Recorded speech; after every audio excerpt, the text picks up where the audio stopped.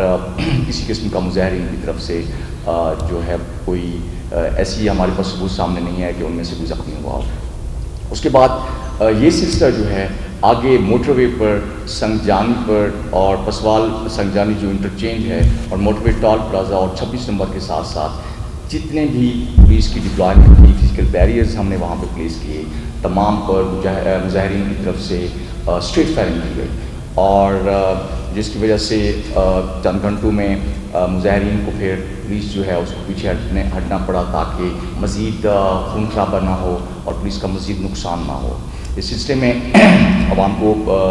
Physical barriers کی وجہ سے، روڈ بلاکیج کی وجہ سے مشکلات کا سامنا پڑا، but that was an in avoidable necessity. وہ بہت ضروری اس لیے تھا کہ مظاہرین کی طرف سے مسلسل یہ اعلان کیا جا رہا تھا کہ راولپنڈی میں اڈیالہ روڈ کی طرف مارچ کیا جائے گا،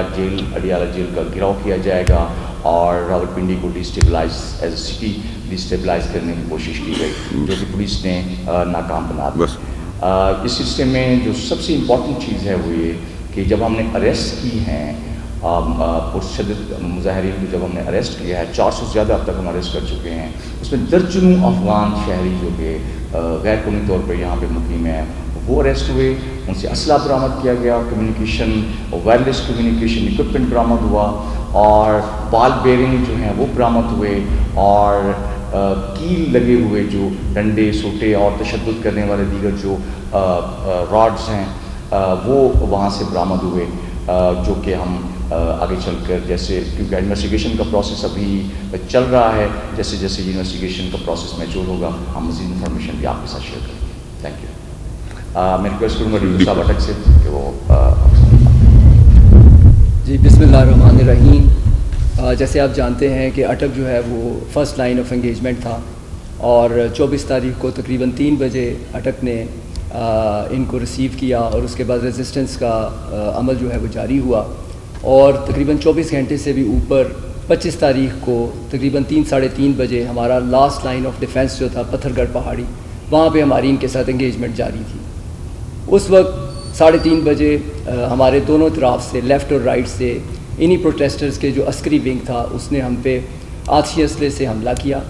اور لیفٹ سائڈ کے اوپر جو فیصل آباد کی نفری کی ڈیوٹی تھی وہاں پہ کانسٹیبل واجد علی کو اسٹریٹ فائر مارا گیا، جو کہ گولی اس کے ہاتھ کو کراس کرتے ہوئے اس کی نیک میں پیوست ہو گئی۔ یہ میں آپ کو اس کی پکچرز دکھا رہا ہوں اس جوان کی، یہ اس کے بازو ہاتھ سے جو گولی کراس کی، اور یہ اس کی نیک میں جو گولی پیوست ہے، اور وہ اس وقت ICU میں ہے لڑکا۔ رائٹ ونگ میں ہماری سرگودا پولیس کی ڈیوٹی تھی، جس میں کانسٹیبل واجد علی کی ٹانگ میں اسٹریٹ فائر مارا گیا، اور جس سے وہ ابھی بھی گولی جو ہے اس کی ہڈی میں پیوست ہے، اور اس کا آپریشن 1-2 دن میں انشاءاللہ تعالی ہوگا۔ ان تمام فائر اور زخمی ہونے کے بعد پولیس کے پاس صرف 2 آپشنز رہ جاتی ہیں۔ ایک تو جو قانون اور ضابطہ ہمیں اور پولیس رولز ہمیں اتھارٹی دیتا ہے کہ ہم ان دا سیم کوائن ان کو رسپونڈ کریں ود ویپنز، لیکن اس میں پرابلم یہ تھی کہ اس میں کولیٹرل ڈیمیج ہو سکتا تھا، اور ہم نے ریسٹرینٹ کا مظاہرہ کیا، اور اس کے بعد ہمارے پاس صرف ایک ہی سیکنڈ آپشن رہ جاتی تھی کہ ہم اسٹریٹجیکلی اس میں ریٹریٹ کرتے۔